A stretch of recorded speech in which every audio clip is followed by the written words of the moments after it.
생일상도 못 차리는 XX년이 감히 이혼을 해.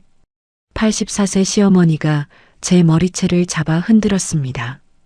18,000원짜리 딸기 케이크가 바닥에 떨어져 으깨졌습니다. 32년 동안 시댁에 1억 2천만 원을 갖다 바쳤습니다. 시어머니 수술비 800만 원, 시동생 사업자금 3천만 원, 퇴직금 2천만 원까지 제사비라는 이름으로 뺏겼습니다. 남편은 7년 동안 다른 여자한테 매달 30만 원씩 보내고 있었습니다. 62세에 이혼하고 보증금 500만 원짜리 8평 원룸에서 혼자 미역국 끓여 먹던 생일날 저는 결심했습니다. 이제 그만 당하고 살자고. 그럼 제 이야기를 시작해 보겠습니다. 오늘의 사연을 시작하기 전에 무료인 구독과 좋아요를 눌러주시면 감사하겠습니다. 안녕하세요. 저는 62세 박순자입니다. 35년간 중학교에서 가정교사로 일했어요. 아이들한테 바느질이랑 뜨개질 가르치면서 평생을 보냈죠. 손끝으로 한 코 한 코 엮어가는 게 제 특기였는데 그땐 몰랐습니다. 그 솜씨가 62년 만에 제 인생을 다시 엮어줄 줄은요. 여러분, 사람이 평생 기다리는 날이 있잖아요. 저한테는 그게 제 생일이었습니다. 이혼하고 처음 맞는 생일, 작은 원룸이지만 온전히 제 공간에서 친구들이랑 미역국 한 그릇 먹고 싶었어요. 새벽부터 일어나서 미역 불리고 소고기 넣어서 푹 끓였습니다. 케이크도 직접 사왔어요. 18,000원짜리 작은 케이크였는데 제 돈으로 산 케이크가 그렇게 예쁠 수가 없더라고요. 친구 셋이 왔습니다. 영숙이, 말자, 춘희. 다들 저처럼 60 넘은 할머니들이에요. 케이크에 촉 꽂고 생일 축하 노래 부르려는데 갑자기 현관문을 쾅쾅 두드리는 소리가 났어요. 누구세요? 대답이 없었습니다. 또 쾅쾅. 문이 부서질 것 같은 소리에 얼른 문을 열었죠. 시어머니였습니다. 84세 김말순. 32년간 저를 일꾼 취급했던 그 사람이 문 앞에 서 있었어요. 눈이 뒤집혀 있더군요. 제가 입을 열기도 전에 시어머니가 제 머리채를 확 움켜쥐었습니다. 이년아, 이 빌어먹으려나? 네가 감히 내 전화를 씹어? 아주 살판났구나. 살판났어. 머리카락이 뜯기는 것 같았어요. 두피가 찢어지는 듯한 통증이 온몸으로 퍼졌습니다. 시어머니는 저를 그대로 거실로 끌고 들어왔어요. 친구들이 비명을 질렀습니다. 어머머, 형님, 왜 이러세요? 사람 잡겠네, 사람 잡겠어. 영숙이가 달려들어서 말렸지만 시어머니는 놓지 않았어요. 오히려 더 세게 잡아당기면서 소리쳤습니다. 이 여편네들아, 너희가 뭘 안다고 끼어들어? 야, 박순자, 내 생일이 엊그제였어. 엊그제. 근데 며느리라는 년이 안부 전화 한 통이 없어? 32년을 우리 집 귀신으로 살았으면 죽는 신용이라도 해야지. 어디서 감히 생일상을 차려놓고 히히덕거려. 이 밥그릇 다 엎어버리기 전에 당장 무릎 꿇어. 여러분, 제 마음이 어땠겠습니까? 저는 6개월 전에 이혼했거든요. 법적으로 남남이 된 지 반년이 지났는데 시어머니는 그걸 모르고 있었던 거예요. 어머니, 저 이혼했어요. 6개월 전에요. 제가 겨우 그 말을 뱉었습니다. 시어머니 손이 멈췄어요. 잠깐이었죠. 금방 다시 제 머리채를 흔들었습니다. 뭐, 이혼? 내년이 미쳤구나. 누구 맘대로 이혼이야. 내 허락도 없이 어디서 입을 함부로 놀려. 네가 우리 집 대문을 나갈 때는 죽어서 나가는 것뿐이야, 알아? 영숙이랑 말자가 겨우 시어머니를 떼어놨어요. 시어머니는 바닥에 침을 뱉었습니다. 제 원룸 거실 바닥에요. 제가 35년 일해서 받은 연금으로 겨우 얻은 공간에 침을 뱉은 거예요. 에라이, 재수 없는 년. 너 두고 봐라. 내가 너 그냥 안 둬. 오늘 밤에 너 죽이고 나도 죽을 줄 알아. 어디 주소 딱 적어놓고 기다려. 시어머니가 나갔습니다. 문이 쾅 닫혔어요. 친구들 얼굴이 새하얗게 질려 있었습니다. 아무도 말을 못했어요. 케이크 위에 꽂힌 초가 녹아내리고 있었는데 아무도 끄지 않았습니다. 영숙이가 가방을 챙기면서 중얼거렸어요. 순자야, 너 진짜 독하다. 저런 시퍼런 서슬 밑에서 32년을 어떻게 숨쉬고 살았니? 내가 다 오금이 저린다, 야. 그 말이 가슴에 비수처럼 박혔습니다. 친구들이 서둘러 나갔어요. 미역국은 식어가고 케이크 초는 다 녹았고 저는 혼자 거실에 남았습니다. 30분쯤 지났을까요? 전화가 울렸어요. 시어머니였습니다. 야, 박순자, 너 지금 어디야? 당장 문 열어. 그 쥐구멍 같은 집 주소대라고. 그 목소리가 얼마나 차갑던지요. 32년간 쌓인 분노가 제 안에서 폭발했습니다. 손이 부르르 떨렸어요. 손등에 핏줄이 붉어져 나왔습니다. 오세요. 딱 기다리고 있을게요. 제가 어디 가겠어요? 여기 주소 찍어드릴 테니까 당장 오시라고요. 제가 주소를 불러줬습니다.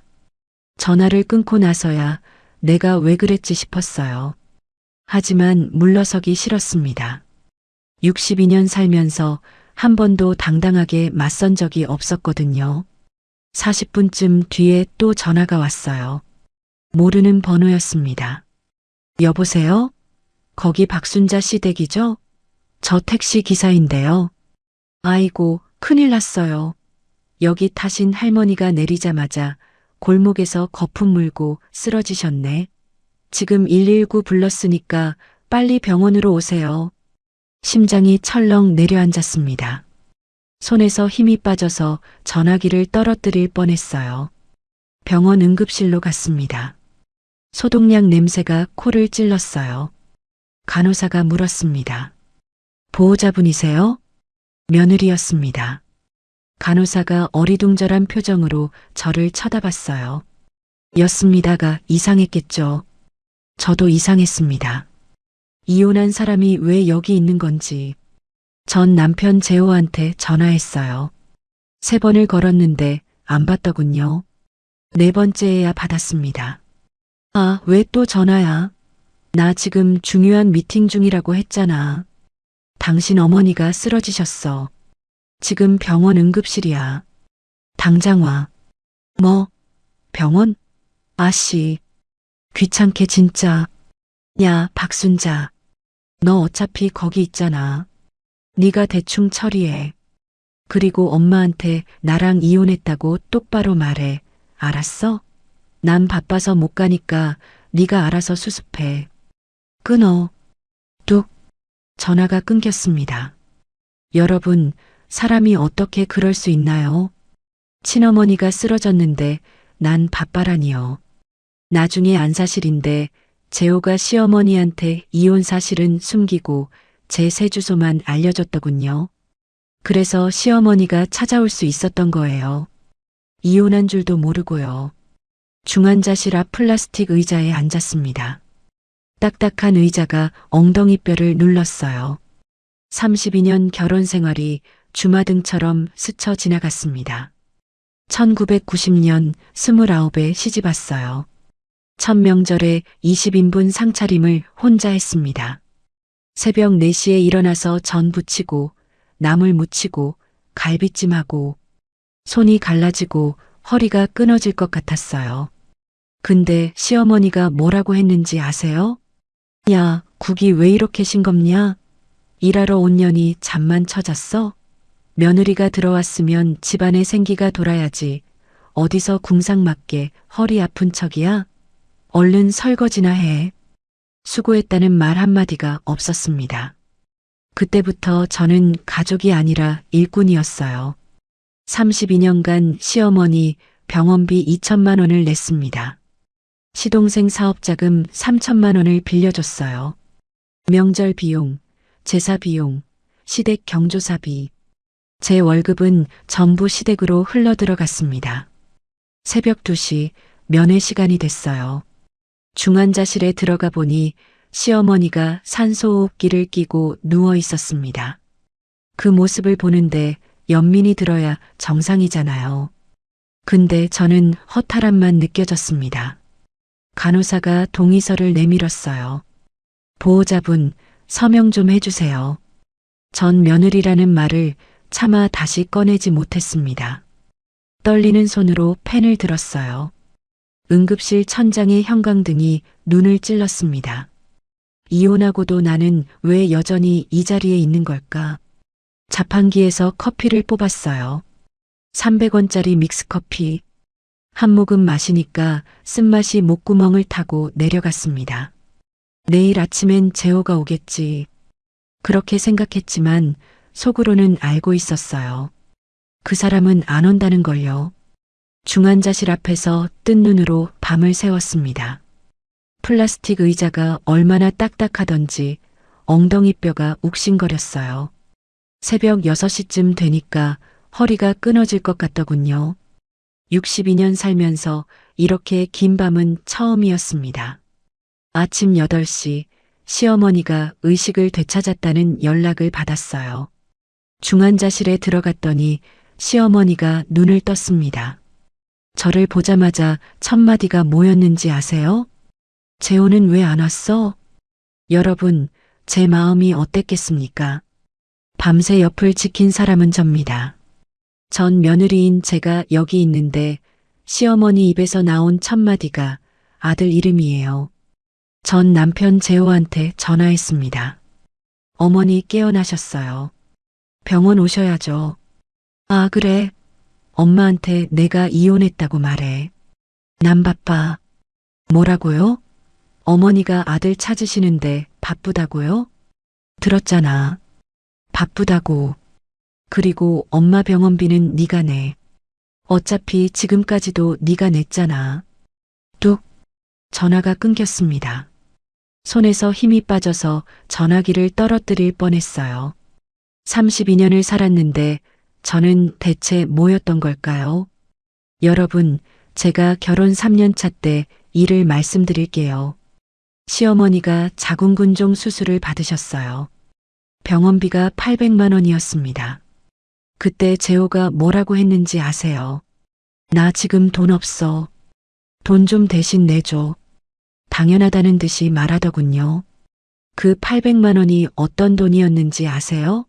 제가 중학교 교사로 3년간 모은 전 재산이었습니다. 월급에서 생활비 빼고 용돈 빼고 이 잡듯이 모은 돈이에요. 손톱만큼씩 모아서 800만 원을 만들었는데 그걸 한 번에 내놓으라고 하더군요. 냈습니다. 며느리니까요. 시어머니 수술비를 며느리가 안 내면 누가 내겠어요. 그렇게 생각했습니다. 근데 시어머니가 퇴원하시면서 뭐라고 하셨는지 아세요? 국이 싱거워. 제가 병원에서 시어머니 시중 들면서 밤을 새웠어요. 퇴원하시는 날 미역국 끓여갔더니 국이 싱거워래요. 고맙다는 말 한마디가 없었습니다. 800만 원 내고 밤새워 간병하고 미역국까지 끓여갔는데 돌아온 말이 국이 싱거워해요. 그때 알았어야 했습니다. 이 집에서 저는 가족이 아니라 일꾼이라는 걸요. 결혼 10년 차 때 일도 있었어요. 시동생 재민이가 치킨집을 한다고 했습니다. 형수님, 저 사업 좀 하려고요. 3천만 원만 빌려주세요. 1년 안에 갚을게요. 3천만 원이 적은 돈이에요? 제가 5년 동안 모은 돈이었습니다. 매달 50만 원씩 꼬박꼬박 적금 넣어서 모은 거예요. 근데 재민이가 무릎까지 꿇으면서 빌리더군요. 형수님, 제발이요. 이번 한 번만요. 저 이거 아니면 진짜 답이 없어요. 남편한테 물어봤습니다. 재민이가 3천만 원 빌려달래. 어떻게 할까? 재호가 뭐라고 했는지 아세요? 빌려줘. 동생인데. 그 한마디에 3천만 원이 나갔습니다. 차용증도 썼어요. 재민이가 1년 안에 갚겠다고 자필로 적었습니다. 저는 그 종이를 서랍 깊숙이 넣어뒀어요. 2년 뒤에 치킨집이 망했습니다. 폐업했다는 소식을 듣고 재민이한테 전화했어요. 재민아, 빌린 돈은 어떻게 할 거야? 재민이가 뭐라고 했는지 아세요? 형수님이 가족인데 뭘 그래요? 제가 힘들 때 도와주신 거잖아요. 가족끼리 그런 거 따지는 거 아니에요. 가족인데 또 그 말이에요. 저는 돈 낼 때만 가족이고 대접받을 때는 남이더군요. 남편한테 말했습니다. 재호 씨, 동생한테 돈 받아줘. 3천만 원이 적은 돈이 아니잖아. 재호가 뭐라고 했는지 아세요? 가족끼리 그러는 거 아니야. 너 왜 이렇게 쪼잔해? 제가 쪼잔한 거래요. 5년 동안 모은 3천만 원대인 게 쪼잔한 거래요. 여러분, 사람이 어떻게 그럴 수 있나요? 결혼 20년 차 때는 더 했습니다. 제가 35년간 교사 생활을 하고 퇴직했어요. 퇴직금 2천만 원이 통장에 들어왔습니다. 35년 동안 아이들 가르치고 야근하고 방학 때도 출근해서 받은 퇴직금이에요. 통장에 2천만 원 찍힌 거 보고 얼마나 기뻤는지 몰라요. 이제 내 노후 자금이 생겼구나 싶었거든요. 근데 시어머니가 그 소식을 어떻게 알았는지 전화를 하셨어요.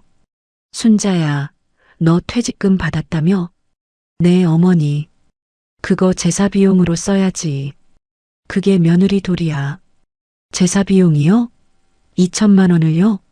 제가 말문이 막혀서 아무 말도 못했습니다. 재호한테 말했어요. 어머니가 퇴직금으로 제사 비용 내래.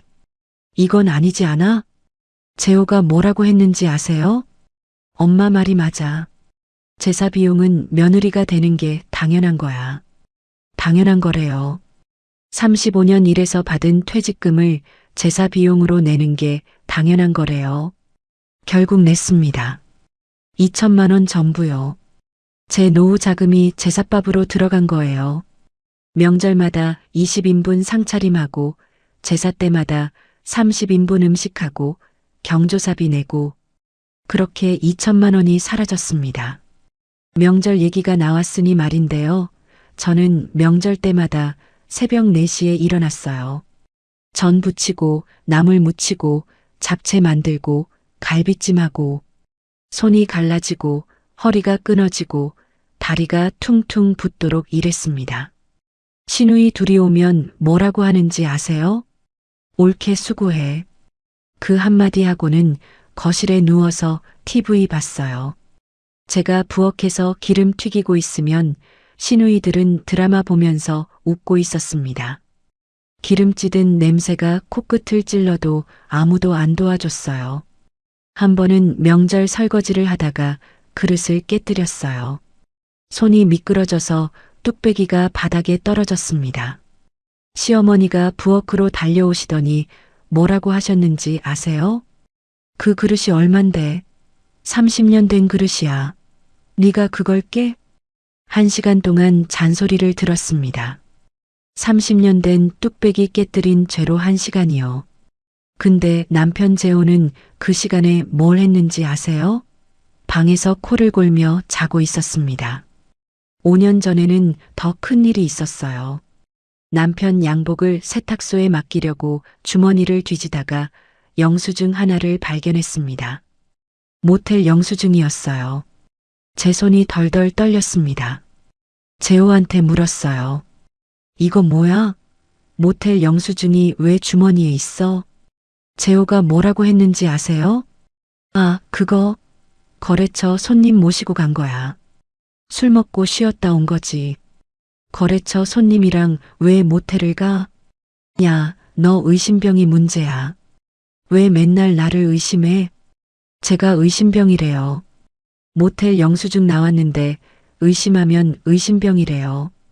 그날 밤 잠을 못 이루다가 재호 휴대폰을 몰래 확인했습니다.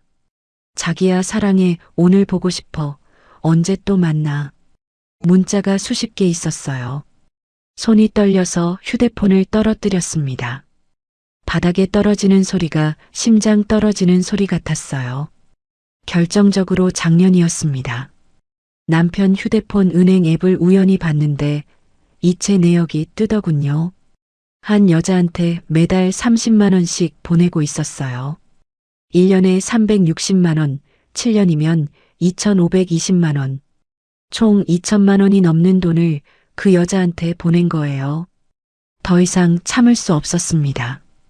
이혼 서류를 준비했어요. 재호 씨, 이혼하자. 재호가 비웃더군요. 뭐, 이혼? 너 나 없이 어떻게 살려고? 위자료 5천만 원 줘. 5천만 원? 네가 번 게 뭐가 있다고 5천만 원을 달라 그래. 제가 번 게 뭐가 있냐고요. 35년간 교사 월급 받아서 시어머니 병원비 2천만 원 내고 시동생한테 3천만 원 빌려주고 퇴직금 2천만 원 제사 비용으로 내고 제가 번 돈이 다 어디로 갔는데요. 결국 1,500만 원에 협의 이혼을 했습니다. 32년 결혼 생활의 값이 1,500만 원이에요. 이혼 서류에 도장을 찍던 날 재호가 말했습니다. 후회할 거야. 제가 대답했어요. 이미 32년 동안 후회했어. 이혼 후에 월 95만 원 연금으로 작은 원룸에 들어왔습니다. 보증금 500만 원에 월세 35만 원짜리 원룸이에요. 8평밖에 안 되는 작은 공간인데 문 열고 들어가는 순간 눈물이 났습니다. 내 이름으로 된 공간이 생겼구나. 62년 살면서 처음으로 제 공간이 생긴 거예요. 시어머니 눈치 안 봐도 되고 남편 밥 안 차려도 되고 명절에 새벽 4시에 안 일어나도 되는 공간이요. 근데 이혼한 지 6개월 만에 시어머니가 제 생일날 찾아와서 행패를 부렸잖아요. 병원 침대에 누운 시어머니를 보면서 생각했습니다. 이 악연은 대체 언제 끝나는 걸까? 시어머니가 퇴원한 지 일주일이 지났습니다. 병원비 120만 원은 제가 냈어요. 전 며느리인데 왜 냈냐고요? 재호가 전화 한 통 안 받았거든요. 시동생 재민이도 마찬가지였고요. 결국 저 아니면 낼 사람이 없었습니다. 퇴원 수속할 때 간호사가 저를 이상하게 쳐다봤어요. 며느리였다는 사람이 왜 병원비를 내는지 이해가 안 됐겠죠. 겨우 일상을 되찾으려던 어느 오후였습니다. 원룸에서 라면 끓여 먹고 설거지를 하고 있었는데 딸 수진이한테서 전화가 왔어요. 엄마, 나 수진이. 수진아. 무슨 일이야? 엄마, 할머니가 동네방네 엄마 이혼한 거 소문내고 다녀. 손에 들고 있던 그릇이 미끄러질 뻔했습니다. 싱크대 모서리를 잡고 겨우 중심을 잡았어요. 뭐라고? 그것도 그냥 이혼한 거라고 하는 게 아니야. 엄마가 바람 피워서 쫓겨났다고 해. 우리 동네 아줌마들한테 다 얘기하고 다닌대. 여러분, 제 마음이 어땠겠습니까? 32년간 남편 뒷바라지에 시어머니 병원비에 시동생 사업자금까지 대주면서 살았는데 제가 바람 피워서 쫓겨났다고요?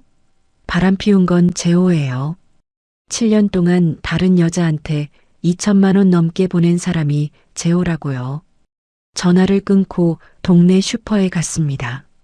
라면이랑 계란 사러요. 슈퍼 문을 열고 들어가는데 주인 아주머니가 저를 보더니 이상한 눈빛을 보내더군요. 어머, 순자씨. 요즘 힘들지? 그 눈빛이요. 동정 어린 눈빛. 아, 이 사람도 알고 있구나. 온 동리가 그 거짓말을 다 알고 있구나. 등줄기에 식은땀이 흘렀습니다. 라면이랑 계란만 집어들고 계산대에 섰는데 손이 부들부들 떨려서 지갑을 제대로 열 수가 없었어요. 집에 돌아와서 멍하니 앉아 있는데 카카오톡 알림이 울렸습니다. 시동생 재민이었어요.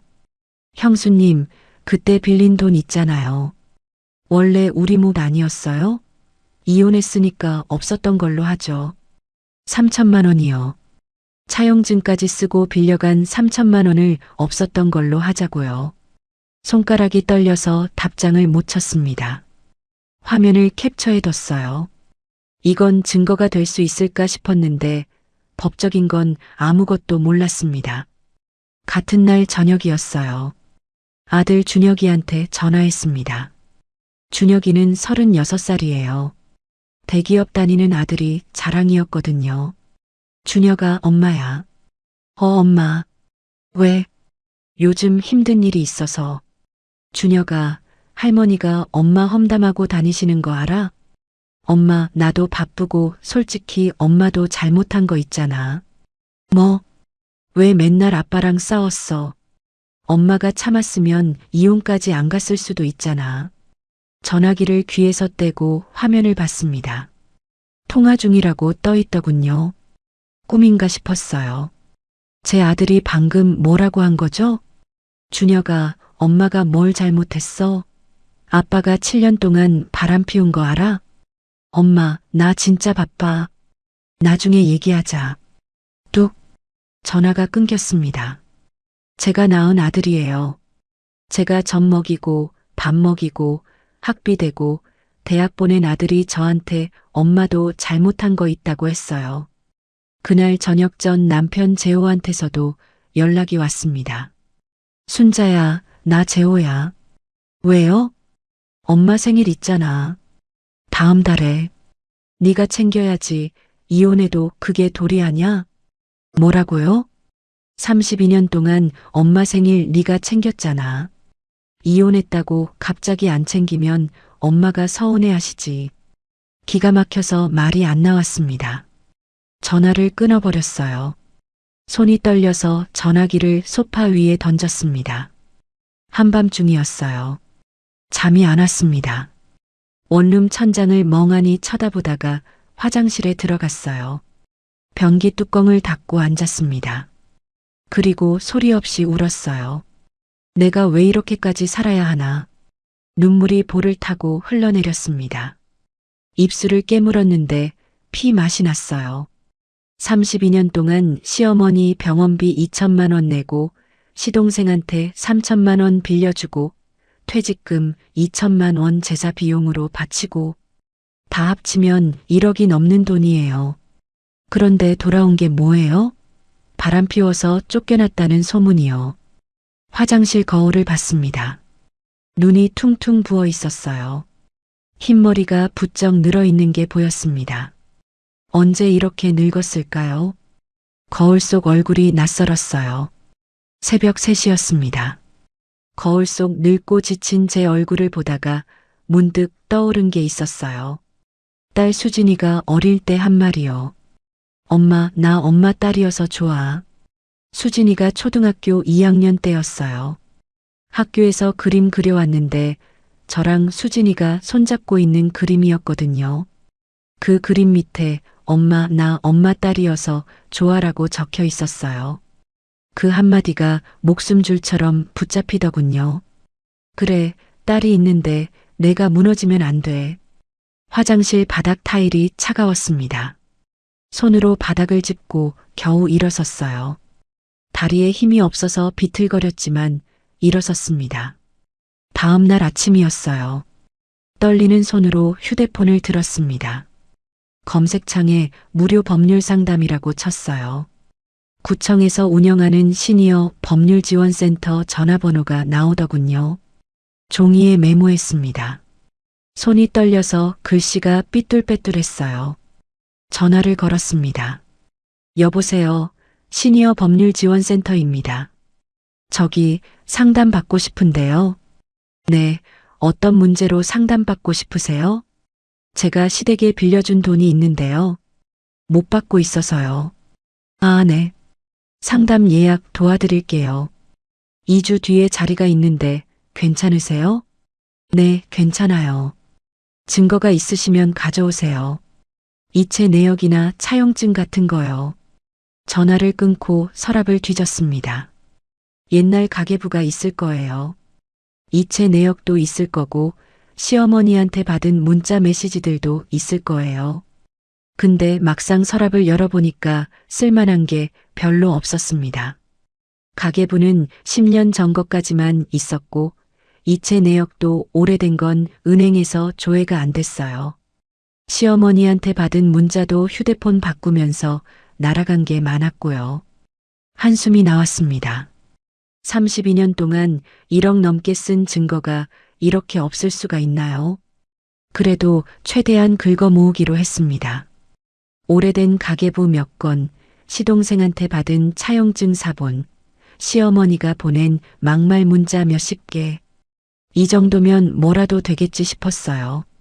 처음으로 가슴속에 작은 불씨가 지펴졌습니다. 그날 밤 딸 수진이한테 전화했어요. 수진아, 엄마야. 엄마. 무슨 일이야? 엄마가 한번 싸워보려고 해.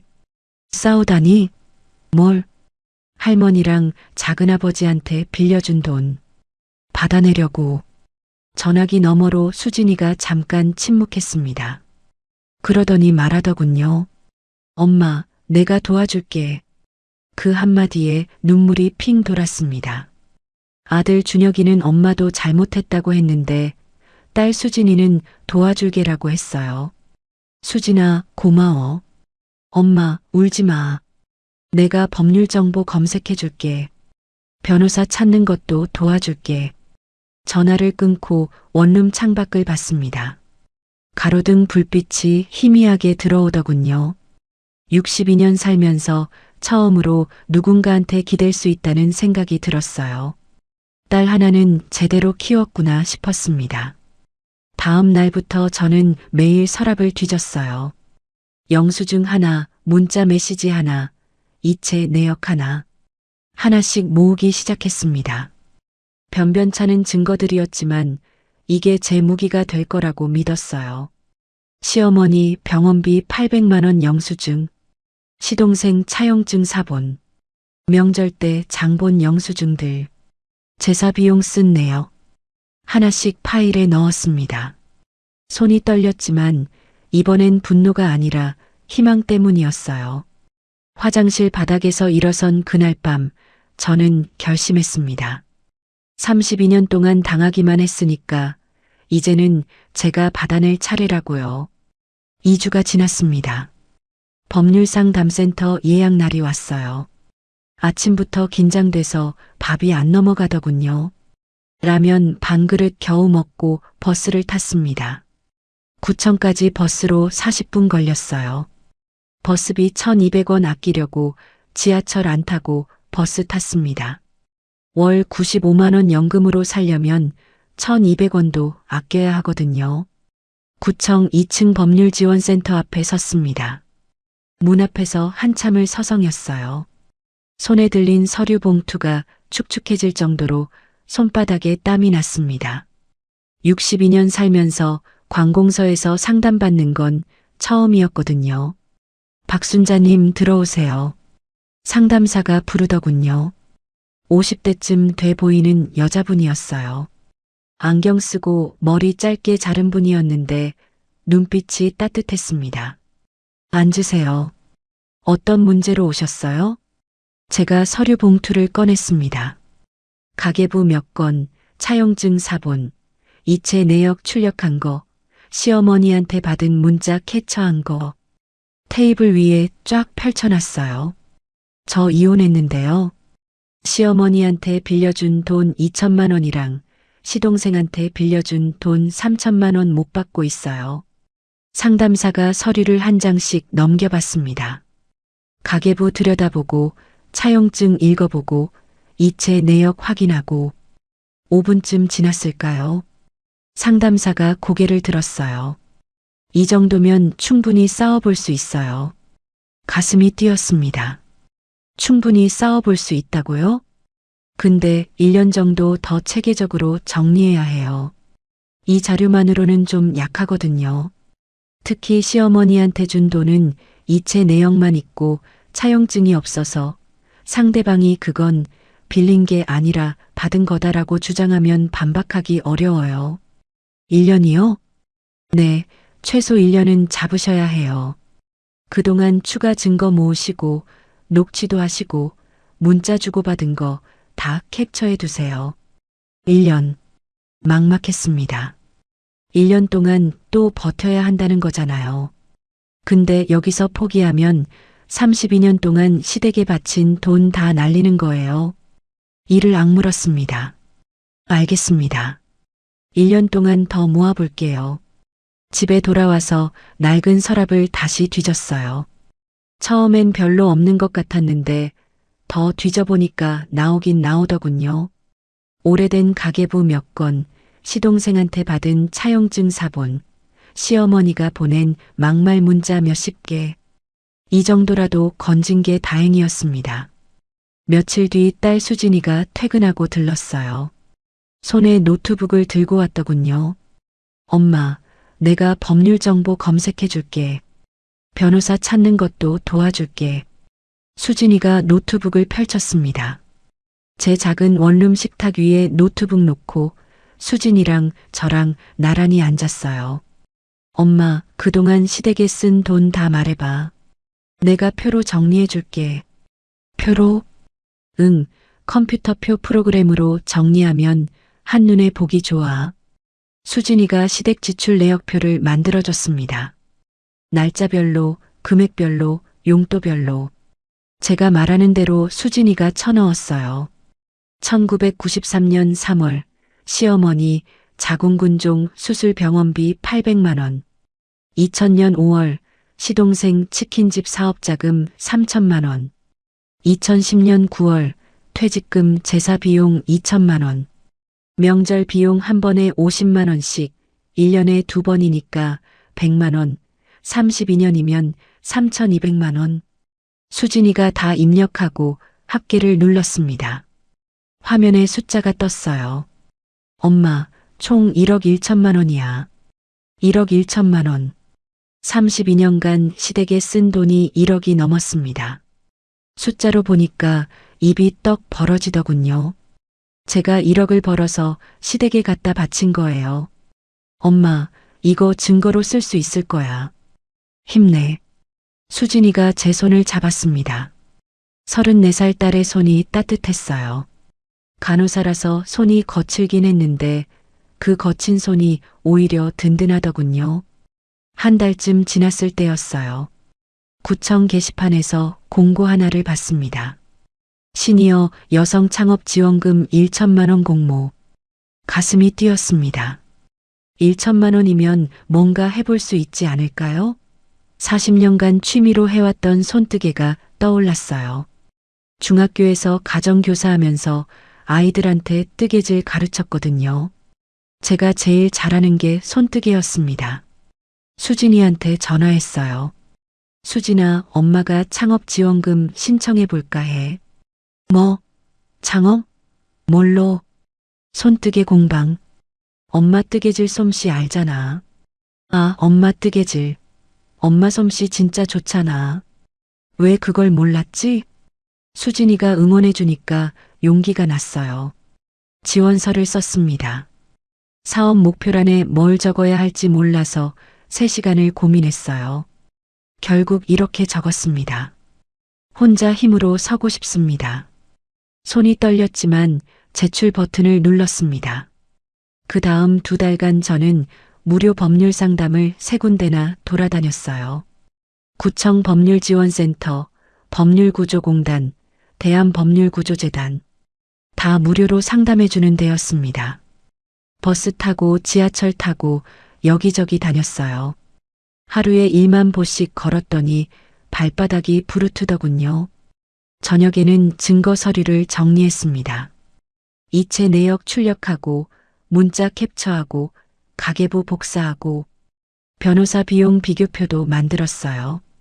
A 법률사무소 착수금 300만 원, B 법률사무소 착수금 250만 원, C 법률사무소 착수금 350만 원. 최소 300만 원은 필요하더군요. 월 95만 원 연금으로는 엄두가 안 났습니다. 법률구조공단에 무료 소송 지원을 신청했어요. 그 사이에 시어머니한테서 전화가 왔습니다. 순자야, 나야. 네, 어머니. 내가 퇴원하고 몸이 안 좋아. 보호자로 와야지. 보호자로 와라. 32년간 들은 말이에요. 아플 때마다 보호자로 와라. 병원 갈 때마다 보호자로 와라. 근데 이번엔 달랐습니다. 어머니, 저 이제 며느리 아닙니다. 전화기 너머로 시어머니 숨소리가 들렸어요. 잠깐 침묵이 흐르더니 시어머니가 소리쳤습니다. 뭐, 인연이 지금 뭐라고 했어? 며느리 아니라고요. 6개월 전에 이혼했잖아요. 이혼하면 끝이야? 32년 며느리 노릇했으면 죽을 때까지 며느리지. 아니에요. 법적으로 남이에요. 끊을게요. 전화를 끊었습니다. 손이 떨렸는데 이번엔 무서워서가 아니었어요. 후련했습니다. 62년 살면서 처음으로 시어머니한테 아니오라고 말했거든요. 3개월이 지났습니다. 어느 날 구청에서 전화가 왔어요. 박순자님이시죠? 시니어 여성 창업 지원금 대상자로 선정되셨습니다. 심장이 멎는 줄 알았어요. 선정됐다고요? 네. 제가요? 정말요? 네, 축하드려요. 서류 가지고 구청으로 오시면 됩니다. 전화 끊고 멍하니 앉아 있었습니다. 62년 인생에서 처음으로 누군가가 제 가능성을 인정해 준 거예요. 선생님 35년 하면서도 그런 기분 느껴본 적 없었거든요. 눈물이 핑 돌았습니다. 지원금 1천만 원 중 1차분 500만 원이 통장에 들어온 날 손이 떨려서 ATM 화면을 3번이나 다시 확인했어요. 진짜 500만 원이 찍혀 있더군요. 제 이름으로 된 통장에 제가 신청해서 받은 돈이요. 1년간 아등바등 모은 증거 파일은 두꺼운 바인더 3권이 됐습니다. 무료 상담에서 만난 변호사한테 정식으로 사건을 의뢰했어요. 법률구조공단에서 소송 지원 승인도 났고요. 상가 임대료를 알아보러 동네를 돌아다녔습니다. 역 근처 8평짜리 공간을 발견했어요. 보증금 500만 원에 월세 45만 원. 연금 95만 원 중 절반이 월세로 나가는 거지만 해볼 만하다고 생각했습니다. 계약서 썼어요. 떨리는 손으로 도장 찍었습니다. 임대인 아저씨가 장사 잘 되시길 바랍니다라고 했을 때 눈물이 날 뻔했어요. 작은 원룸 창가에 털실 상자를 쌓아놨습니다. 빨간 털실, 파란 털실, 노란 털실. 색색깔 털실이 햇살을 받아서 반짝거리더군요. 이제 진짜 시작이야. 혼자 중얼거리면서 손뜨개 공방 순잔의 옹기의 간판 시안을 스케치했습니다. 손이 떨렸지만 이번엔 설레는 떨림이었어요. 62년 만에 처음으로 제 이름 건 가게를 여는 거잖아요. 여러분, 저는 그때 알았습니다. 사람은 언제든 다시 시작할 수 있다는 거요. 62세에 창업해도 늦지 않다는 거요. 중요한 건 포기하지 않는 거더라고요. 공방 오픈 준비를 시작한 지 2달이 지났습니다. 8평짜리 상가에 페인트 칠부터 했어요. 페인트 한 통에 35,000원이었는데 흰색으로 골랐습니다.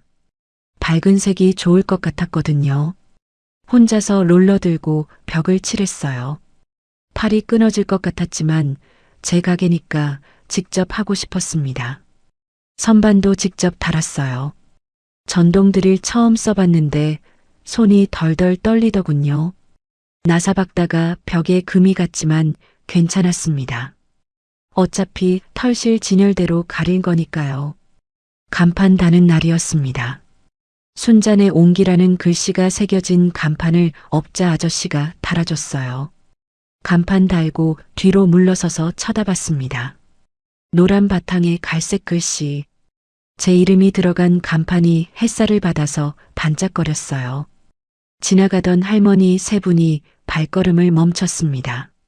어머, 예쁘다. 뭐 하는 데야? 손뜨개 공방이에요. 다음 주에 오픈해요. 손뜨개? 나도 옛날에 했는데. 요즘도 하는 사람이 있어? 네, 할머니. 오픈하면 놀러 오세요. 그 할머니 3분이 첫 단골이 됐습니다. 이름이 정순이 할머니, 말레 할머니, 복순이 할머니였어요. 다들 저보다 10살쯤 많은 70대 초반이었는데 동네에서 매일 공원에서 만나는 친구들이라고 했습니다. 오픈 첫날이었어요. 아침 9시에 문을 열었습니다. 가게 앞에 조그만 입간판 세워놓고 풍선 몇 개 달아놨어요. 풍선 5개에 2,000원이었는데 그것도 아깝더군요. 월세 45만 원에 공과금 내면 남는 게 없으니까요. 근데 손님이 안 왔습니다. 9시, 10시, 11시. 점심때가 지나고 오후가 됐는데도 아무도 안 오더군요. 가게 안에 혼자 앉아서 털실 정리하고 또 정리하고 할 일이 없으니까 수세미를 떴어요. 빨간 수세미, 노란 수세미, 초록 수세미. 저녁 6시가 됐습니다. 오늘도 손님 없이 끝나는구나 싶었어요. 문 닫으려고 일어서는데 문이 열렸습니다. 젊은 여자 손님이었어요. 30대쯤 돼 보이는 분이었는데 퇴근길인지 정장을 입고 있었습니다. 저기 수세미 파나요? 네, 네, 팔아요. 너무 급하게 대답했나 봐요. 그 손님이 웃더군요. 수세미 3개 주세요. 네, 3개요. 잠깐만요. 손이 떨려서 봉투에 수세미 담는데 한참 걸렸습니다. 수세미 하나에 3,000원, 3개면 9,000원. 그 손님이 10,000원짜리 한 장을 내밀었어요. 거스름 돈 됐어요. 개업 축하드려요. 그 9,000원이요. 제 인생 첫 사업 수입이었습니다. 그날 밤 그 돈을 지갑에 넣어두고 한참을 들여다봤어요. 구겨진 1,000원짜리 9장. 제가 번 돈. 시어머니한테 빼앗긴 돈도 아니고 남편 통장으로 들어간 돈도 아니고 온전히 제 돈. 장사가 조금씩 됐습니다. 정순이 할머니가 친구들 데려오고 그 친구들이 또 친구들 데려오고 손뜨개 모자가 입소문을 타기 시작했어요. 한 개에 15,000원인데 직접 뜨니까 남는 게 1만 원이었습니다. 6개월이 지났을 때 월 매출이 250만 원을 찍었어요. 경비 빼면 순이익이 150만 원쯤 됐습니다. 연금 95만 원에 순이익 150만 원. 합치면 245만 원이에요. 32년 만에 처음으로 숨통이 트이는 기분이었습니다. 단골 할머니 중 복순이 할머니가 어느 날 가게에 오셨어요. 손에 뭔가를 들고 계시더군요. 순자씨, 나 이거. 뭐예요, 할머니? 지난번에 여기서 뜬 모자 있잖아. 그거 쓰고 딸 만났는데 딸이 뭐라는지 알아? 뭐라고 했는데요? 엄마 오늘 예쁘다고. 모자 어디서 샀냐고. 내가 순자네 옹기에서 샀다 했더니 딸이 사진 찍어갔어. 복순이 할머니 눈에 눈물이 그렁그렁했습니다. 딸한테 예쁘다는 말 들은 게 얼마만이래요. 저도 코끝이 찡했어요. 여러분, 제 마음이 어땠겠습니까? 처음으로 내가 누군가에게 필요한 사람이라는 걸 느꼈습니다. 35년간 교사하면서도 이런 기분 느껴본 적 없었거든요. 같은 달이었어요. 변호사한테서 연락이 왔습니다. 박순자님, 소송 준비 다 됐습니다. 시어머니한테 빌려줬던 2천만 원과 시동생한테 빌려줬던 3천만 원, 총 5천만 원에 대한 민사소송을 각각 제기했습니다. 드디어 법적 싸움이 시작된 거예요. 1년 동안 준비한 게 헛되지 않았습니다. 첫 법정 조정 기일이 잡혔어요. 법원 가는 날 아침 손이 떨려서 밥을 못 먹었습니다. 수진이가 같이 가자고 했는데 수진이는 병원 근무가 있어서 혼자 갔어요. 법원 복도가 얼마나 길던지요. 구두 소리가 쩡쩡 울렸습니다. 조정실 앞에 섰는데 시어머니가 와 있더군요. 휠체어를 타고 계셨어요. 옆에 시어머니 측 변호사가 서 있었고요. 시어머니가 저를 보자마자 소리쳤습니다. 인연이, 네가 감히 나를 법원에 세워? 어머니, 여긴 법원이에요. 조용히 하세요. 조용히 해? 32년 동안 밥 먹여주고 재워줬더니 은혜를 원수로 갚아? 법원 경비원이 다가왔습니다. 시어머니가 목소리를 낮췄어요. 눈빛은 여전히 도끼가 서려 있었지만요. 조정실에 들어갔습니다. 조정위원이 앉아 있었고 양쪽 변호사가 마주 앉았어요. 저는 제 변호사 옆에 앉았습니다. 시어머니 측 변호사가 먼저 말했어요. 조정위원님, 원고가 주장하는 2천만 원은 빌린 돈이 아닙니다. 피고가 며느리한테 받은 용돈입니다. 며느리가 시어머니한테 용돈 드리는 게 뭐가 문제입니까? 제 변호사가 서류를 꺼냈습니다. 조정위원님, 여기 이체 내역 보시면 2015년 3월 15일에 800만 원, 2017년 8월 20일에 600만 원, 2019년 12월 10일에 600만 원이 이체됐습니다. 그리고 여기 피고가 원고에게 보낸 문자 보시면 그 돈 조금만 있다가 갚을게라고 적혀 있습니다. 문자 캡처본이 화면에 떴어요. 시어머니가 저한테 보낸 문자였습니다. 2019년 12월 15일 날짜. 순자야, 그 돈 조금만 있다가 갚을게. 지금 통장에 돈이 없어. 시어머니 측 변호사가 말문이 막혔습니다. 시어머니가 갑자기 소리쳤어요. 내가 인연한테 얼마나 잘해줬는데 밥 먹여주고 재워줬더니 이게 뭐하는 짓이야. 조정위원이 손을 들었습니다. 피고 측 조용히 하세요. 여긴 법원입니다. 조정 결과가 나왔어요. 시어머니 명의 빌라에 가압류가 걸렸습니다. 시가 1억 5천만 원짜리 빌라요. 제가 32년간 병원비 내주고 제사 비용 내주고 명절 비용 내준 그 돈이 드디어 묶인 거예요. 법원을 나서는 발걸음이 구름 위를 걷는 것 같았습니다. 다리에 힘이 풀려서 계단에 잠깐 앉았어요. 휴대폰을 꺼내서 수진이한테 전화했습니다. 수진아, 엄마야. 엄마. 어떻게 됐어? 가압류 걸렸어. 할머니 빌라에. 진짜? 엄마, 이긴 거야? 아직 아니야. 하지만 드디어 싸울 수 있게 됐어. 눈물이 볼을 타고 흘렀습니다. 손등으로 닦았는데 자꾸 나오더군요. 62년 살면서 처음으로 제가 뭔가를 해낸 기분이었어요. 공방에 돌아왔습니다. 단골 할머니들이 와 계셨어요. 정순이 할머니, 말레 할머니, 복순이 할머니. 순자 씨, 얼굴이 왜 그래? 울었어? 아, 아니에요. 오늘 좋은 일 있었어요. 케이크를 샀습니다. 동네 빵집에서 1만 2천 원짜리 조각 케이크 4개. 할머니들한테 나눠드리면서 말했어요. 제가 오늘 작은 승리를 했어요. 승리? 뭔 승리? 그냥 개인적인 일이에요. 오래 기다렸던 일인데 한 발 나간 거예요. 할머니들이 박수를 치셨어요. 우리 사장님 최고. 그 박수 소리가 귀에 맴돌았습니다. 62년 살면서 박수 받아본 적이 없거든요. 시어머니한테는 항상 네가 뭘 했다고였고 남편한테는 항상 당연히 해야 할 일이었으니까요.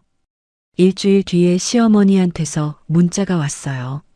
순자야, 그래도 내 며느리잖아. 왜 이래? 전 남편 재호한테서도 전화가 왔습니다. 야, 엄마한테 소송 취하해. 이 가정 파탄년아. 가정 파탄년이래요. 바람 피운 건 재호인데 제가 가정 파탄년이래요. 전화 끊어버렸습니다. 공방 직원을 한 명 뽑았어요. 25살 민지였습니다. 손뜨개 배우고 싶다고 면접 왔는데 눈이 초롱초롱하더군요. 사장님, 저 열심히 할게요. 그래, 잘 부탁해. 민지한테 손뜨개 기술을 가르쳐 줬어요.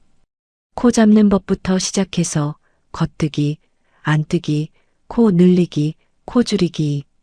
민지가 빨리 배우더군요. 어느 날 민지가 말했습니다. 사장님, 저 사장님 편이에요. 뭐? 가게 오는 손님들한테 들었어요. 사장님이 시댁하고 싸우고 있다고. 저 사장님 편이에요. 처음으로 남이 아닌 내 편이 생겼다는 감각이 가슴을 따뜻하게 했습니다. 민지한테 말했어요. 민지야, 너는 나처럼 살지 마. 네. 시집가서 시댁한테 휘둘리지 마. 내 인생은 내 거야. 민지가 고개를 끄덕였습니다. 사장님, 저 사장님처럼 멋진 사람이 되고 싶어요. 그 말이 가슴에 박혔어요. 62년 살면서 멋지다는 말 처음 들어봤거든요. 가압류 소식에 시동생 재민이한테서도 전화가 왔습니다. 형수님, 이제 남이잖아요. 왜 그래요? 목소리가 울먹이더군요. 3천만 원 떼먹고 뻔뻔하게 없었던 걸로 하자던 사람이 이제 와서 울먹여요. 남이니까 빌린 돈 갚으세요. 전화 끊었습니다. 손이 안 떨리더군요. 이제는 당당하게 말할 수 있었어요. 승리 후 한 달이 지났습니다. 공방 매출도 꾸준히 나오고 소송도 순조롭게 진행되고 있었어요. 이제 좀 살만하다 싶었습니다. 그날 아침이었어요. 샤워를 하다가 가슴 한쪽에 뭔가가 만져졌습니다. 딱딱한 멍울이었어요. 처음엔 뭐지? 싶어서 다시 만져봤는데 분명히 뭔가 있었습니다. 콩알만 한 크기였어요. 설마. 손이 덜덜 떨렸습니다. 샤워기를 놓쳤어요. 바닥에 물이 튀었는데 주울 생각도 못했습니다. 욕실 거울에 비친 제 얼굴이 새하얗게 질려 있었어요. 유방외과에 갔습니다. 접수하고 대기하는데 심장이 터질 것 같았어요. 제 번호가 불릴 때까지 손톱을 물어뜯었습니다. 손톱 끝이 다 헐었어요. 박순자님 들어오세요. 진료실에 들어갔습니다. 초음파 검사를 받고 조직 검사까지 했어요. 바늘이 가슴에 들어갈 때 따끔했지만 아픈 것보다 무서운 게 컸습니다. 일주일 뒤에 결과가 나왔어요. 박순자님, 유방암 1기입니다. 의사 선생님 입에서 암이라는 글자가 나오는 순간 귀가 멍해졌습니다. 그 다음 말이 안 들렸어요. 입술이 움직이는 건 보이는데 소리가 안 들렸습니다. 다행히 조기 발견이에요. 수술하면 됩니다. 수술이요? 네, 부분 절제술하면 돼요. 전이도 없고 예후가 좋은 편이에요. 다행이라고요? 암인데 다행이라고요? 머릿속이 하얘졌습니다. 병원 복도에 앉았어요. 1시간 동안 멍하니 벽만 쳐다봤습니다. 흰 벽에 소화기가 걸려 있었는데 그 빨간색이 유독 선명하게 보이더군요. 하필 지금이야. 공방도 이제 자리 잡히고 소송도 진행 중인데 하필 지금 암이라니요. 수술비가 문제였습니다. 산정특례 신청 전이라 일단 500만 원을 내야 했어요. 수술비 350만 원에 입원비 150만 원. 공방 수익이 한 달에 150만 원인데 500만 원을 어디서 구해요? 아들 준혁이한테 전화했습니다. 36살 대기업 다니는 아들이면 뭔가 도와주지 않을까 싶었어요. 준혁아, 엄마야. 엄마. 왜? 엄마가 유방암 진단받았어. 전화기 너머로 잠깐 침묵이 흘렀습니다. 아, 그래? 심해? 1기래. 수술하면 된대. 다행이네. 요즘 유방암은 잘 낫는다던데. 다행이래요. 본인 엄마가 암이라는데 다행이네래요. 준혁아, 수술비가 500만 원인데. 엄마 지금 좀 힘들어서. 엄마 일은 엄마가 알아서 해. 나도 대출금 갚느라 바빠. 뭐? 차 할부금이랑 전세 대출 이자 내면 남는 게 없어. 미안. 뚝. 전화가 끊겼습니다. 전화기를 내려놓으며 생각했어요. 이게 가족인가? 제가 낳은 아들이에요. 젖 먹이고 밥 먹이고 학비 대고 대학 보낸 아들. 그 아들이 엄마 암 수술비 500만 원이 없대요. 차 할부금은 있으면서요. 시어머니한테서 연락이 왔습니다. 어디서 들었는지 제가 아프다는 걸 알고 있더군요. 순자야, 나야. 네, 어머니. 너 아프다며? 암이래? 네. 아프면 소송 취하해라. 그럼 병문안이라도 가지. 여러분, 사람이 어떻게 그럴 수 있나요? 전 며느리가 암 걸렸는데 소송 취하하면 병문안 가겠대요. 분노보다 허탈함이 컸습니다. 어머니, 소송은 취하 안 해요. 뭐, 2년이 죽을 병 걸려놓고도 정신을 못 차려? 전화 끊었습니다. 전 남편 재호한테서도 연락이 왔어요. 야, 너 아프다며? 네. 그러니까 진작 순순히 살지. 괜히 이혼한다고 날뛰더니 벌 받는 거야. 벌 받는 거래요. 암이 벌이래요. 전화기를 던지듯 끊었습니다. 손이 부들부들 떨렸어요. 설상가상이었습니다. 공방 직원 민지가 갑자기 그만둔다고 했어요. 사장님, 저 그만둘게요. 갑자기 왜? 무슨 일 있어? 그냥 개인 사정이에요. 죄송해요. 이상했지만 붙잡을 수 없었습니다. 민지가 나간 뒤로 혼자서 공방을 돌렸어요. 암 진단받고 수술 앞둔 사람이 혼자서요. 한 달 뒤였습니다. 동네 마실 나갔다가 깜짝 놀랐어요. 골목 건너편에 새가게가 생겼는데 간판을 보는 순간 다리에 힘이 풀렸습니다. 민진의 손뜨개. 민지였어요. 제가 가르쳐준 민지가 바로 건너편에 똑같은 가게를 차린 거예요. 가게 안을 들여다봤습니다. 제가 만든 수세미랑 똑같은 수세미가 진열돼 있었어요. 제가 가르쳐준 패턴 그대로. 가격표를 보니까 제 가게보다 500원씩 싸게 팔고 있었습니다. 그뿐이 아니었어요. 나중에 안사실인데 민지가 제 거래처 목록을 빼갔더군요. 털실 납품업체 연락처, 부자재 업체 연락처. 제가 1년 동안 발품 팔아서 찾아낸 거래처들을요. 매출이 반토막 났습니다. 월 250만 원이던 매출이 100만 원까지 떨어졌어요. 경비 빼면 남는 게 없었습니다. 단골 할머니 복순이 할머니한테서 전화가 왔어요. 순자 씨, 나 복순이야. 네, 할머니. 무슨 일이세요? 저기 미안한데 나 건너편 가게로 옮기려고. 네. 거기가 더 싸. 미안해. 전화 끊고 밤새 잠을 못 잤습니다. 제가 처음 장사 시작할 때 첫 단골이 됐다던 복순이 할머니가 건너편으로 간대요. 500원 싸다고요. 병원비와 월세를 동시에 감당하기 어려워졌습니다. 라면으로 끼니를 때우는 날이 늘었어요. 라면 한 봉지에 800원, 하루 세 끼면 2,400원. 한 달이면 72,000원. 그것도 아까워서 하루 두 끼만 먹었습니다. 변호사한테서 전화가 왔어요. 좋은 소식이 아니었습니다. 박순자님, 솔직히 말씀드릴게요. 네, 말씀하세요. 1년간 모은 자료로는 증거가 부족합니다. 상대 측에서 빌린 게 아니라 받은 거다라고 주장하면 반박이 어려워요. 네, 그럼 어떡해요? 추가 증거가 필요해요. 녹취라든지 제3자 증인이라든지. 청천벽력이었습니다. 1년 동안 모은 증거가 부족하대요. 가압류까지 걸어놨는데 본재판에서 지면 다 날아가는 거예요.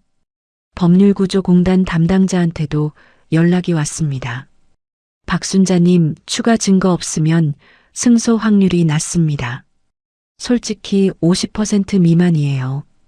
1년간의 노력이 물거품이 될 수 있다는 현실에 주저앉았습니다. 공방 바닥에 주저앉아서 한참을 울었어요. 무릎이 차가운 바닥에 닿았는데 그 차가움이 온몸으로 퍼지는 것 같았습니다.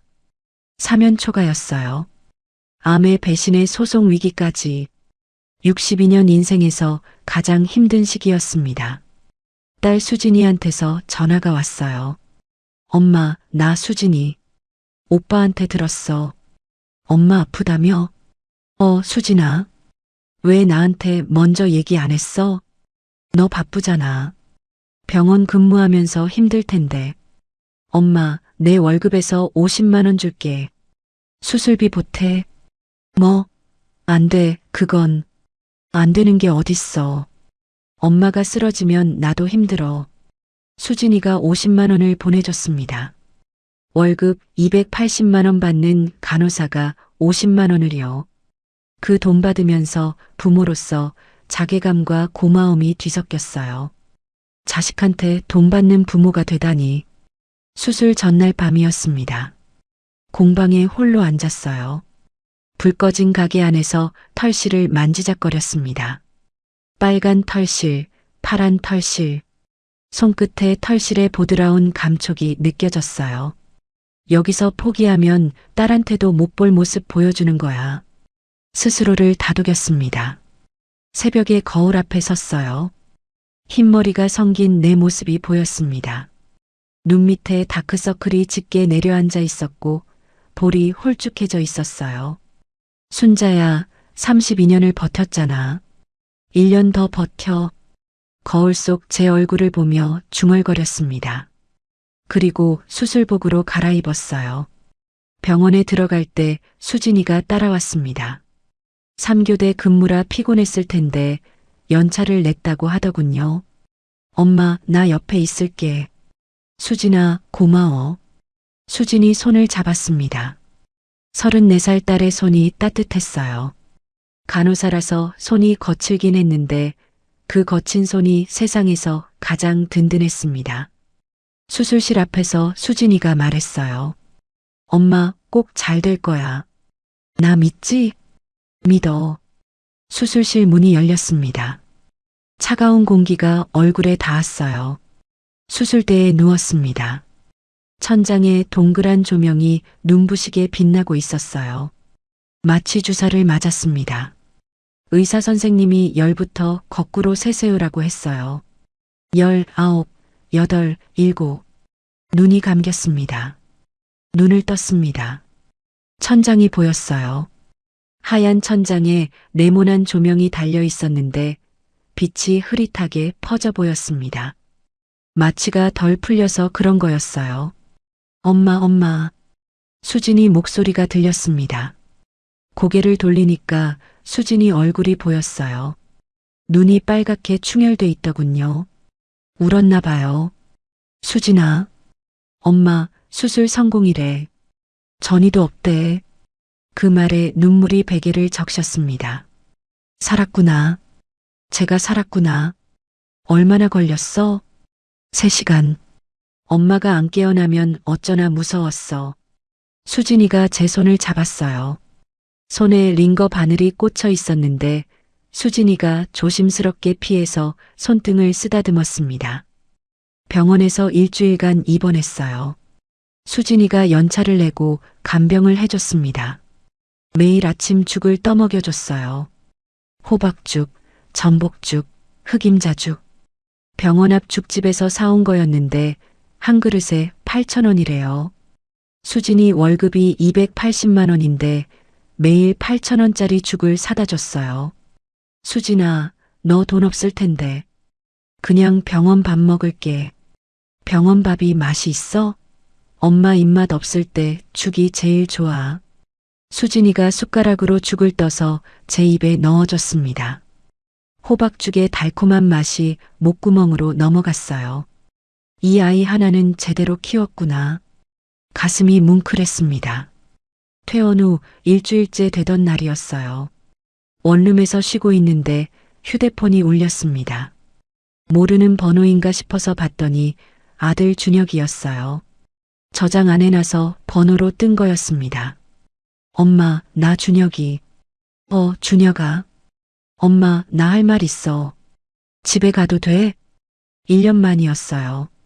아들이 집에 온다고 한 게 심장이 쿵쾅거렸습니다. 그래 와. 전화 끊고 원룸을 청소했어요. 좁은 8평이지만 그래도 깨끗하게 해놓고 싶었거든요. 청소기 돌리다가 서랍에서 사진 한 장이 나왔습니다. 준혁이 어릴 때 사진이었어요. 초등학교 입학식 날 찍은 건데 준혁이가 제 손을 꼭 잡고 있었습니다. 그때는 엄마 손을 꼭 잡던 아이였는데 한숨이 나왔습니다. 저녁 7시쯤 초인종이 울렸어요. 문을 열었습니다. 준혁이가 서 있었어요. 양복을 입고 있었는데 넥타이가 풀어져 있었습니다. 퇴근하고 바로 온 거였어요. 들어와. 준혁이가 들어왔습니다. 좁은 원룸을 둘러보더군요. 8평짜리 방에 침대 하나, 식탁 하나, 옷장 하나. 그게 전부였어요. 앉아. 식탁 의자에 마주 앉았습니다. 준혁이가 고개를 숙이고 있었어요. 뭔가 말하려는 것 같은데 입을 열지 못하더군요. 준혁아, 무슨 일이야? 엄마, 사실 나 할 말이 있어. 준혁이가 고개를 들었습니다.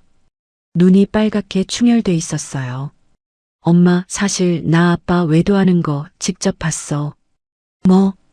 카페에서 아빠가 여자랑 손잡고 있는 거 봤어. 손이 떨렸습니다. 식탁 모서리를 움켜쥐었어요. 언제? 고등학교 2학년 때. 학원 끝나고 집에 가는 길이었는데 버스 창문으로 봤어. 아빠가 카페에서 여자랑 마주 앉아서 손잡고 있었어. 고등학교 2학년이면 15년 전이에요. 그때부터 알고 있었던 거예요. 왜 말 안 했어? 준혁이 눈에 눈물이 고였습니다. 그때 말 못한 게 아빠가 협박했어. 협박? 엄마한테 말하면 너 학비 안 대준다고. 대학 못 보내준다고. 여러분, 제 마음이 어땠겠습니까?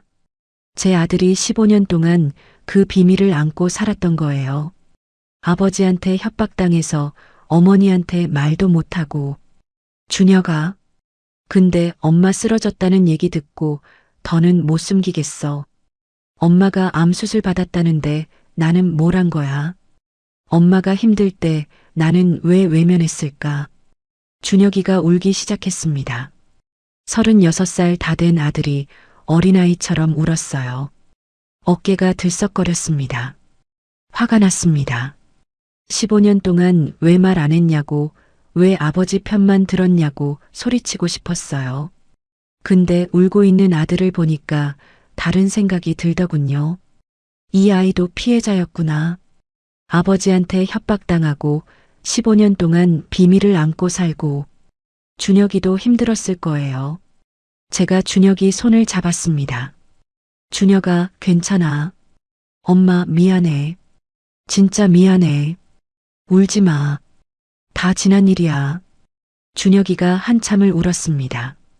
저도 울었어요. 모자가 마주 앉아서 울었습니다. 눈물이 그치고 나서 제가 물었어요. 준혁아, 증인으로 서줄 수 있어? 증인? 엄마가 아빠한테 소송 걸었거든. 외도 증거가 필요해. 네가 본 거 증언해 줄 수 있어? 준혁이가 고개를 끄덕였습니다. 응, 할게. 엄마 위해서라면. 그날 밤 수진이가 왔어요. 오빠가 엄마한테 왔다는 얘기 듣고 달려온 거였습니다. 준혁이랑 수진이가 나란히 앉았어요. 제 작은 원룸 식탁에 3명이 빙 둘러 앉았습니다. 오빠, 진짜야? 아빠 외도 봤어? 응. 고2 때. 왜 나한테도 말 안 했어? 아빠가 협박했어. 말하면 학비 안 대준다고. 수진이가 한숨을 쉬었습니다. 아빠 진짜 나쁜 사람이었네.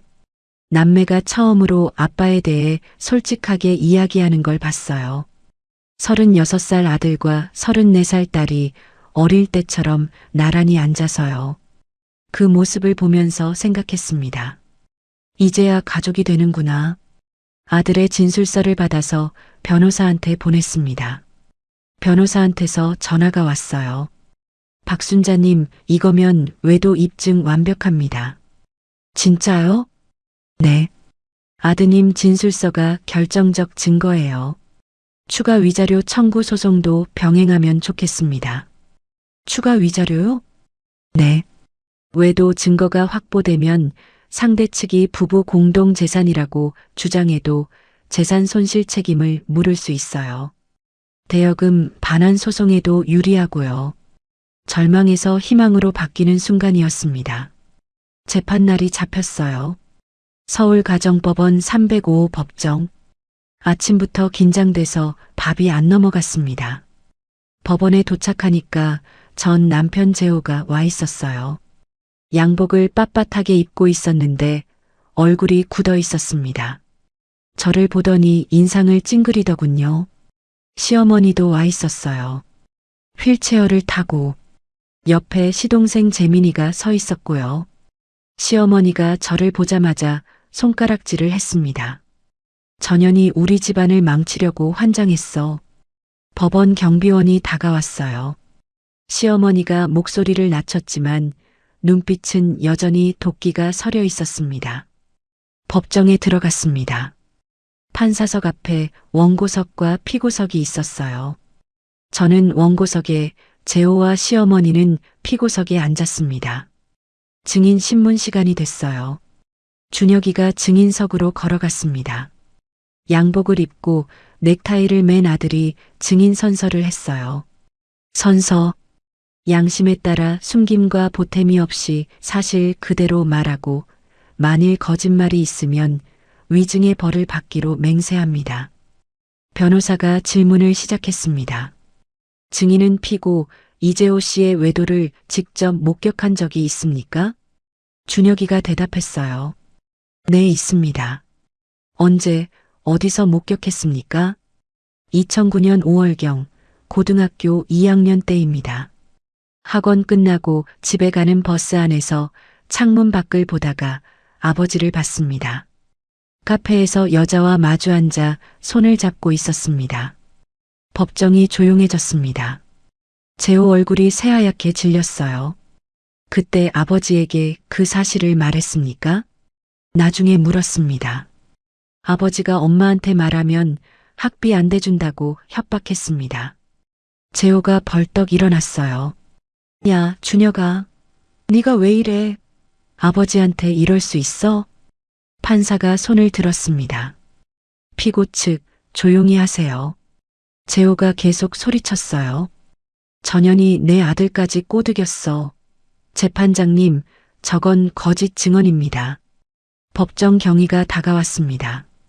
피고 측, 한 번 더 소란 피우시면 퇴정 조치하겠습니다. 재호가 겨우 앉았어요. 얼굴이 시뻘겋게 달아올라 있었습니다. 준혁이가 끝까지 증언을 마쳤습니다. 목소리가 떨렸지만 끝까지 했어요.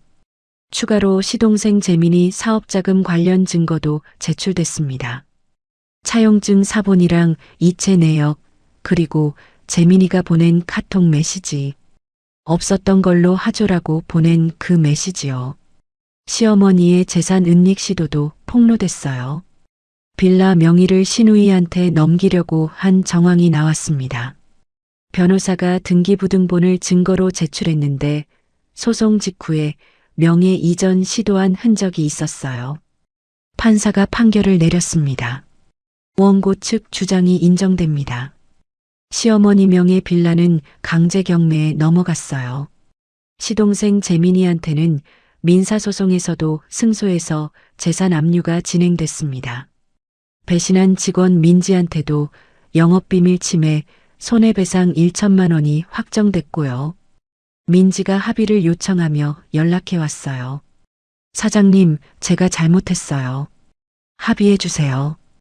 법대로 하자. 그렇게만 답했습니다. 1년 전이었으면 그래, 괜찮아라고 했을 거예요. 근데 이제는 달라졌습니다. 법원을 나섰어요. 바람이 불었습니다. 4월 봄바람이었는데 얼굴에 닿는 게 시원하더군요. 수진이랑 준혁이가 양옆에 섰습니다. 엄마, 이겼어. 수진이가 말했어요. 준혁이도 고개를 끄덕였습니다. 제 두 손에 판결문이 들려 있었어요. 바람에 종이가 펄럭였습니다. 빳빳한 종이 질감이 손끝에 느껴졌어요. 62년 만에 처음으로 이긴 거였습니다. 최종 판결 후 3개월이 지났습니다. 강제 경매가 진행됐어요. 시어머니 명의 빌라가 낙찰됐는데 낙찰가가 1억 2천만 원이었습니다. 시가 1억 5천만 원이었으니까 80%에 팔린 거예요. 선순위 채권을 제외하고 남은 배당금 6천만 원이 제 통장에 들어왔습니다. 시어머니 빌라에 다른 빚이 거의 없어서 낙찰금 대부분이 배당된 거였어요. 통장을 확인하는 손이 떨렸습니다. ATM 화면에 6천만 원이라는 숫자가 찍혀 있었어요. 3번이나 다시 확인했습니다. 진짜였어요. 추가 위자료 소송에서도 일부 승소했습니다. 1천만 원을 더 받았어요. 총 7천만 원 가까이 회수한 거예요. 62년 인생에서 처음으로 내 힘으로 되찾은 돈이었습니다. 시어머니한테 빼앗긴 돈도 아니고 남편 통장으로 들어간 돈도 아니고 법적으로 정당하게 받아낸 돈이요. 집에 돌아와서 통장을 한참 들여다봤어요. 숫자가 흐릿해지더군요. 눈물이 나서 그런 거였습니다. 그 돈으로 제일 먼저 밀린 병원비를 갚았어요. 암 수술비랑 입원비, 항암 치료비까지 합쳐서 350만 원이었습니다. 병원 수납 창구에서 완납되셨습니다라는 말을 들었을 때 어깨가 가벼워지는 기분이었어요. 남은 돈으로 공방 확장 계획을 세웠습니다. 8평짜리 가게가 좁았거든요. 손님이 4명만 와도 발 디딜 틈이 없었어요. 부동산을 돌아다녔습니다. 역 근처에 15평짜리 상가가 나왔는데 보증금 1천만 원에 월세 70만 원이었어요. 기존 가게보다 월세가 25만 원 더 나가지만 공간이 2배니까 해볼 만하다고 생각했습니다. 계약서를 썼어요. 떨리는 손으로 도장 찍었습니다. 임대인 아저씨가 사업 번창하세요라고 했을 때 고개를 꾸벅 숙여서 인사했습니다. 공방 순잔의 온기를 15평으로 확장했어요. 이사하는데 이틀 걸렸습니다. 털실 상자만 50개였거든요. 수진이가 퇴근하고 와서 도와줬어요. 상자 나르다가 허리 아프다고 투덜거리면서도 끝까지 도와줬습니다. 새 가게에 현수막을 걸었어요. 저처럼 힘드셨던 분들, 여기서 다시 시작하세요. 빨간 바탕에 흰 글씨, 바람에 현수막이 펄럭였습니다. 동네 시니어 여성들한테 무료 손뜨개 강습을 시작했어요. 매주 토요일 오후 2시, 첫 강습날 신청자가 20명이 넘어서 2반으로 나눠야 했습니다. 선생님, 저도 배울 수 있을까요? 손이 굳어서 70대 할머니가 물었어요. 손가락 마디가 굵고 손등에 검버섯이 있었습니다. 당연하죠. 천천히 하면 돼요. 강습생 중 절반이 이혼이나 사별을 겪은 분들이었어요. 남편 떠나보내고 혼자 된 할머니, 시댁 눈치 보다가 이혼한 아주머니, 다들 사연이 있었습니다. 매주 토요일마다 할머니 15분이 모였어요. 털실 만지면서 수다를 떨었습니다. 코 잡는 법 알려주다가 시집살이 얘기가 나오고 겉뜨기 가르쳐주다가 자식 얘기가 나오고 가게 안에 웃음소리가 끊이지 않았어요. 순자씨, 나 수세미 하나 완성했어. 말레 할머니가 수세미를 들어 보였습니다. 처음 뜬 거라 코가 들쭉날쭉했지만 그래도 수세미 모양은 났어요. 잘하셨어요, 할머니. 순자씨 덕분에 살맛나. 그 한마디에 가슴이 뭉클했습니다. 강습생 중 한 분이 따로 찾아왔어요. 60대 초반 아주머니였는데 이름이 영희 씨였습니다. 순자 씨, 나도 시어머니한테 당했어. 네. 순자 씨 얘기 들었어. 시어머니한테 돈 뜯기고 소송해서 받아냈다며? 나도 그러고 싶은데 용기가 안 나. 영희 씨 손이 떨리고 있었어요. 손등에 멍 자국이 있었습니다. 영희 씨, 증거 모으세요. 이체 내역이랑 문자 캡처해 두시고 법률구조공단 가시면 무료로 상담해줘요. 진짜? 네. 저도 그렇게 시작했어요. 영희 씨가 눈물을 글썽이며 고개를 끄덕였습니다. 제 이야기가 누군가에게 힘이 된다는 게 신기했어요. 딸 수진이가 공방을 홍보해줬습니다. 블로그랑 인스타그램에 사진 올리면서 엄마 공방이 내 자랑이야 라고 썼대요. 덕분에 젊은 손님들까지 늘었어요. 여기가 순잔의 온기예요? 인스타 보고 왔어요. 20대 여자 손님이 들어왔습니다. 수세미 5개랑 모자 하나를 샀어요. 4만 원어치. 인스타 보고 왔다는 손님이 일주일에 서너 명씩 왔습니다. 월 매출이 400만 원을 넘겼어요. 경비 빼면 순이익이 200만 원쯤. 연금 95만 원에 순이익 200만 원. 합치면 295만 원이에요. 62년 인생에서 가장 여유로운 시기였습니다. 아들 준혁이가 한 달에 한 번씩 찾아왔어요. 첫 번째 왔을 때 과일 박스 들고 왔습니다. 사과 한 박스에 5만 원짜리였는데 준혁이가 엄마 몸에 좋은 거 먹어라며 내밀었어요. 준혁아, 이거 비싼 건데. 괜찮아. 엄마한테 효도 좀 할게. 어색하게 웃더군요.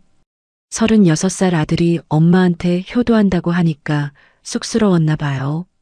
준혁이가 처음 공방에 왔을 때 단골 할머니들이 난리가 났습니다. 어머, 순자 씨 아들이야? 잘생겼네. 키도 크고. 몇 살이야?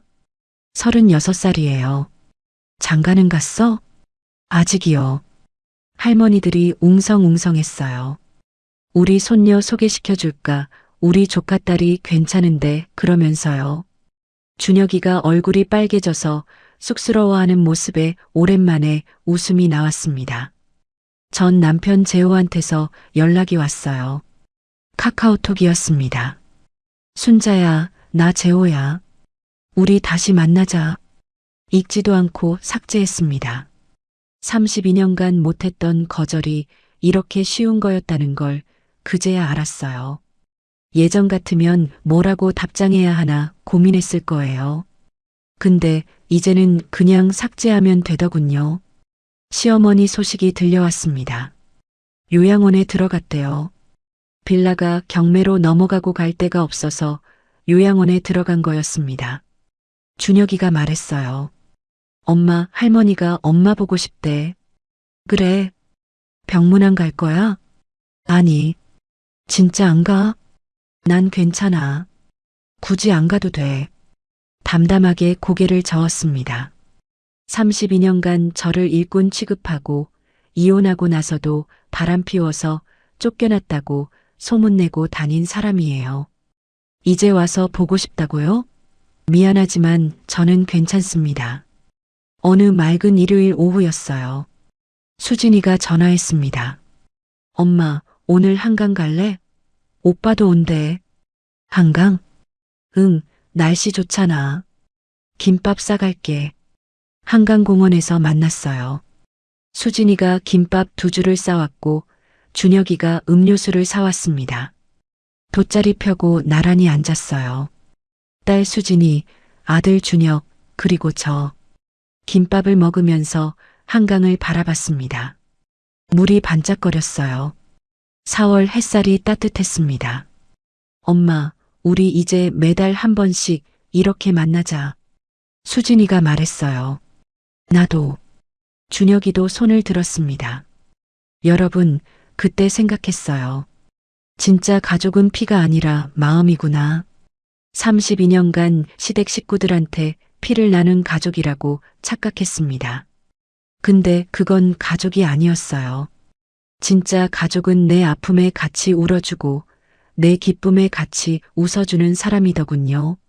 집에 돌아와서 원룸 창가에 앉았습니다. 창가에 손뜨개 쿠션이 놓여 있었어요. 제가 직접 뜬 거였는데 노란색의 하트 무늬가 있었습니다. 이게 내 인생의 2번째 막이구나. 작지만 온전히 내 것인 공간이었어요. 8평짜리 원룸이지만 어떤 대저택보다 따뜻했습니다. 시어머니 눈치 안 봐도 되고 남편 밥 안 차려도 되고 명절에 새벽 4시에 안 일어나도 되는 공간이요. 창밖으로 햇살이 쏟아졌습니다. 털실 바구니 위로 빛이 내려앉았어요. 빨간 털실, 파란 털실, 노란 털실이 반짝거렸습니다. 거울을 봤어요. 62세 박순자가 거기 있었습니다. 잔주름은 늘었지만 눈빛만은 32년 전보다 더 빛났어요. 조용히 중얼거렸습니다. 내 인생, 이제 시작이에요. 여러분, 여기까지 제 이야기를 들어주셨습니다. 32년 동안 1억 2천만 원을 시댁에 바치고 62세의 8평 원룸에서 혼자 라면 끓여 먹던 저였습니다. 시어머니한테 머리채 잡히고 아들한테 외면당하고 유방암 선고까지 받았습니다. 근데 포기하지 않았습니다. 1년 동안 증거를 모았습니다. 시니어 창업지원금 1,000만 원으로 손뜨개 공방을 열었습니다. 시어머니 빌라가 경매로 넘어가서 6천만 원을 되찾았습니다. 지금 공방 월 매출 400만 원, 연금 포함 한 달 295만 원으로 삽니다.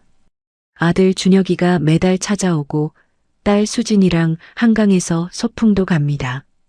진짜 가족은 피가 아니라 마음이더라고요. 여러분, 참기만 하면 아무것도 안 바뀝니다. 증거를 모으십시오. 한 발짝만 내디드십시오. 늦지 않았습니다. 이야기를 끝까지 들어주신 분이 계신다면 어디서 듣고 계시는지 댓글 하나만 남겨주세요. 감사합니다.